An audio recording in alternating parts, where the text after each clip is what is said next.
माननीय प्रधानमंत्री नरेंद्र मोदी जी ने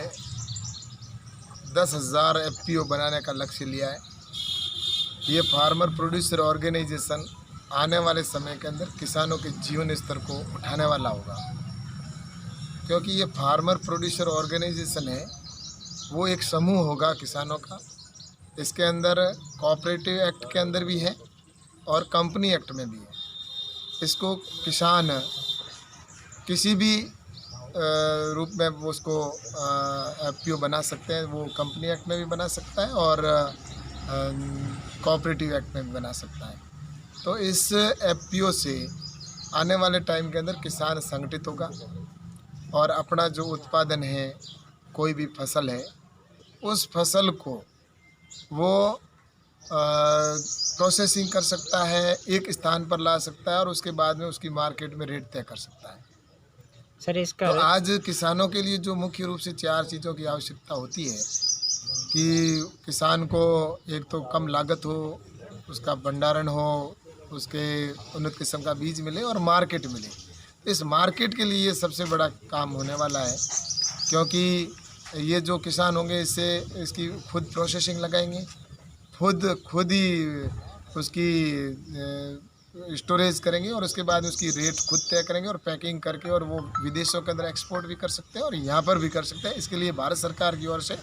कई तरह के सब्सिडी भी दी गई है और भारत सरकार की ओर से कई कंपोनेंट भी तय किए गए हैं। सर इसकी रजिस्ट्रेशन की प्रक्रिया क्या है? किसान किस तरीके से रजिस्ट्रेशन करवा सकते हैं? इसका रजिस्ट्रेशन ऑनलाइन होता है और इसका रजिस्ट्रेशन नाबार्ड भी करता है, एसएफएसी भी करता है और हमारे ऐसे 4-5 संस्था है जिनके माध्यम से ये रजिस्ट्रेशन होता है और ऑनलाइन रजिस्ट्रेशन होता है। और ऑनलाइन रजिस्ट्रेशन के होने के बाद किसानों को उसके अंदर पहले तो कम से कम उसमें 300 सदस्य होना ज़रूरी है और 300 सदस्य इसके अंदर 2-2 हज़ार रुपये देकर वो सदस्य बनेंगे और 2,000 रुपये भारत सरकार देगी। इस तरह से जब उनके लगभग 750 किसान हो जाएंगे, उस समय उस किसानों का जो 2-2 हज़ार रुपये से आएंगे वो लगभग 15 लाख रुपए उसके इक्विटी के रूप में उनके एफपीओ के पास में होंगे। तो भारत सरकार की ओर से भी 15 लाख रुपए उस एफपीओ को इक्विटी ग्रांट के तौर पर दिया जाएगा। तो कुल मिलाकर उनके पास में 30 लाख रुपए इक्विटी के रूप में होंगे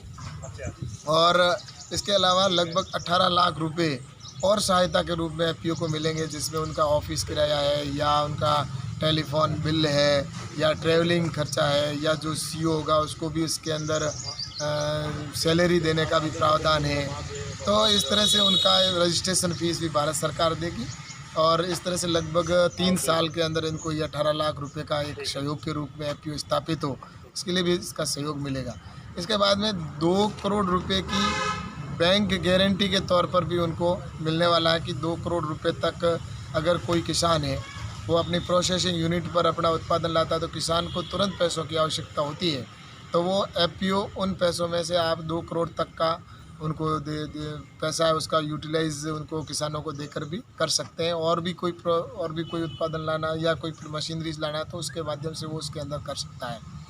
तो इस तरह से 2 करोड़ रुपए की बैंक गारंटी भी है और अन्य जो इस तरह से कि उसकी जो किसान है वो प्रोसेसिंग यूनिट का जो प्रोजेक्ट रिपोर्ट होगी उसकी जितनी, चाहे वो 1 करोड़ या 2 करोड़ की जो भी होगी, वो प्रोजेक्ट रिपोर्ट जब पेश करेगा तो उसको उसकी रिपोर्ट के आधार पर उसकी जांच होने के बाद में उनको लोन मिलेगा और लोन के अंदर भारत सरकार की ओर से 33% की सब्सिडी भी मिलेगी। तो इस तरह से ये एफपीओ बनेगा और उसके बाद में खुद पैकिंग करके और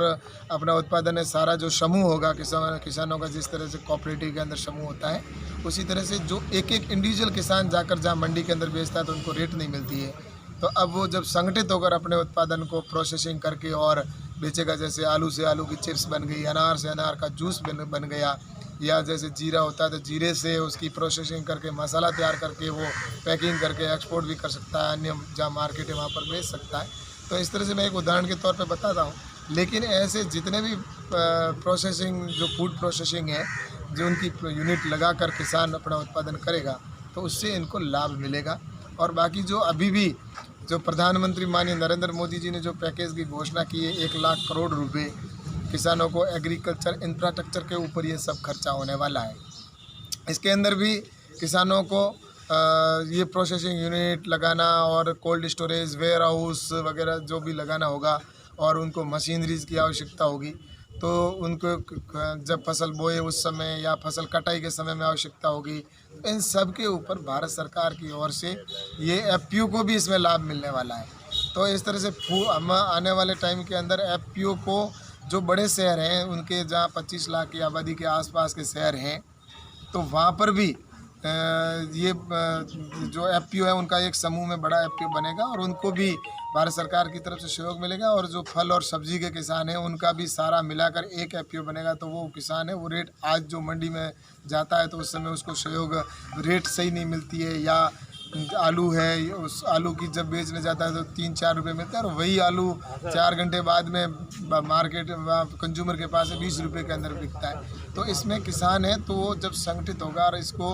अपनी रेट खुद तय करेगा कि आज मेरे आलू की रेट 12 रुपये है या 15 रुपये है, या मेरे टमाटर की रेट है, मेरी गोभी की रेट है, या मेरा आम है उसकी रेट रहेगी। तो इस तरह से अब किसान को आत्मनिर्भर बनाना है और भारत का जो हमारे प्रधानमंत्री जी ने कहा कि आत्मनिर्भर भारत बने, तो उसमें गाँव से ही इसकी शुरुआत निश्चित रूप से होनी ज़रूरी है। तो इसके लिए जो हमारी कल्पना है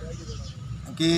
ग्राम स्वराज की जो परिकल्पना है, उस ग्राम स्वराज की परिकल्पना को पूरा करने के लिए जो फार्मर प्रोड्यूसर ऑर्गेनाइजेशन है वो महत्वपूर्ण भूमिका होगी। और इसीलिए देश के प्रधानमंत्री माननीय नरेंद्र मोदी जी ने 10,000 एफपीओ बनाने का लक्ष्य लिया है और वो हम समय के ऊपर पूरा करेंगे, जिससे कि किसानों को आत्मनिर्भर बनाया जा सके। और आने वाले टाइम के अंदर किसान जिस तरह से आज ये स्थिति है कि किसान हमेशा अपने आप को बेचारा कहलाता है कि किसान बेचारा, लेकिन और कहीं कोई भी सरकारें भी आती है तो कहती है किसानों का कर्जा माफ़ कर देंगे हम, तो उसके अंदर सरकारें बनती है बिगड़ती भी है।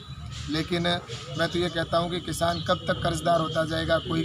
कभी कर्जदार होना फिर माफ़ होना फिर कर्जदार होना। तो इसके लिए किसान को ऐसा मजबूत करना है आने वाले टाइम के अंदर कि भारत का किसान है वो कर्ज लेने वाला नहीं, भविष्य के अंदर कर्ज देने वाला बने। इस कल्पना को लेकर ये जो एफपीओ बन रहे हैं, ये एफपीओ किसानों के लिए जीवन के अंदर परिवर्तन लाने वाले होंगे और किसान को अब